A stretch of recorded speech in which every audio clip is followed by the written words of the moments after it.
Hello, snowboarders of the internet. I'm your host, Avran LeFeber, and this is Top 5s. And once again, we're back to give you another Top 5 list. Weren't expecting an opening like that, now were you?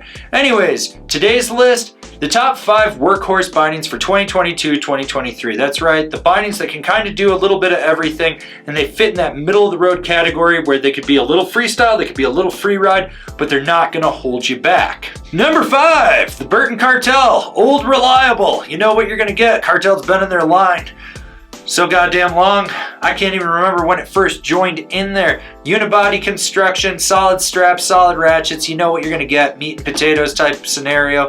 You can go free ride, you can go freestyle with it, it doesn't really matter. Number 4, the Now Select Pro with skate tech. So you're gonna be able to get a little more power transmission as it drives down into the toe edge or the heel edge. You're gonna feel that in there. You do lose a little bit of the lateral play, but you gain more lateral drive out of it. The Select Pro is that true middle of the road, quintessential do everything binding from now. Number 3, the Bent Metal Transfer. Now the cool thing with bent metal bindings is they have those drive plates right underfoot, and you can swap them out for something softer or something stiffer with the different models if you want to, but the Transfer is their true middle of the road. It's got a good solid strap to hold you down for the heel. The toe strap works well, the ratchets release well. The mini disc isn't super mini that you get a lot of lateral play in there and it feels sloppy, but it's not so big that you feel like you have this jumbo ass dead spot under there. Plus you get the forward lean block on the high back, so you can just sort of turn that and put it to whatever setting you need for forward lean, so it's easier to adjust on the fly than anything with a flip tab. Basically, Transfer will transfer your power right into your board and let you turn more. Number 2, the Ride C8, not the A8, the C8. The C8 is just a little bit different flexing in there. It's got a little bit bigger of a dead spot, which is fine because it gives you more power into the board than the A8 in my opinion. It's also not quite as damp as the A8. The A8 just seems, due to the footbed, to have a little more dampening in there. But this is your quintessential do everything binding, whether you're charging the peak or you're just plowing through the terrain park, dodging gapers and olling over rails and side slipping over the knuckles and standing in the way. Yeah, you know who you are. That's who this binding's for. Not really. It's for people that actually know how to snowboard. But hey, the people that buy that too that don't know how to snowboard, they think they know how to snowboard. So you got that going for you.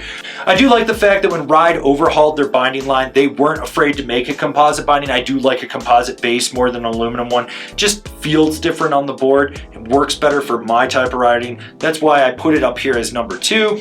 It used to be number 1 actually. Honorable mentions, all great options, but just barely didn't crack the top 5 of this list. The Rome Vice. I love this binding for the price point that it comes in at. It's got good adjustability. You can really customize it. It's super solid. The Union Strata. Now, some people might be, this is a little softer than I thought, but hey, it's better than a Force and it's not as stiff as a Falcor, so it kind of fits in that middle ground.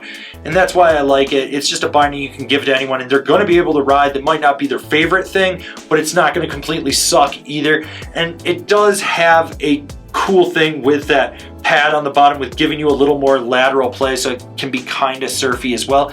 And finally, we have the Nitro team. Nitro is completely underrated with their binding line, and they actually have one of the best dampening with their air pad system in the base of the chassis. So it really does dampen the way you want and how you need it to. The only thing that I say is a downside with the Nitro bindings is they use those cloth straps that are multi pieces sewn together, so they do stretch and break in more than a composite strap these days. But hey, these are the honorable mentions. All great options, but just barely didn't crack the top 5 of this list. And the number 1 workhorse binding for 2022-2023 is the Battalion Astro. Now this is a more expensive binding, but you do get good bang for the buck with it. I do like the fact that Battalion is reusing Rome's heel cup and chassis, but they've done their own footbeds for it that have more dampening. The canting can be a little aggressive, so if you don't like canting, you might not like this. The straps are amazing. Their heel strap is actually, bar none, my favorite Oxtec strap on there. High back, little softer than I personally would have liked, but This binding, when I got on it, I was like, wow, this is really something else. And it really sticks out as being a super solid option for being a workhorse binding. Plus you get a ton of customization with it. This has been my top 5 workhorse bindings for 2022-2023. Do you agree? Do you disagree? Do you own one? Are you gonna buy some? Leave me a comment down below. Let's have a conversation about this list. If you're new here, remember to subscribe, click the bell, get those notifications. That way you're not missing any of the videos we got coming out for all you snowboarders of the internet. And if you really like what we're doing over here and you want to support us further, swing on over to Angry Snowboarder VIP and become a member. Sure, I could tell you more here, but I got a video over there that explains it so much better. As always, I've been your host, Avran LeFeber, and well, I've got to continue to be your host because my dog hasn't killed me yet and put me on as a skin suit and pretended to be a human, and I'll see you in another video.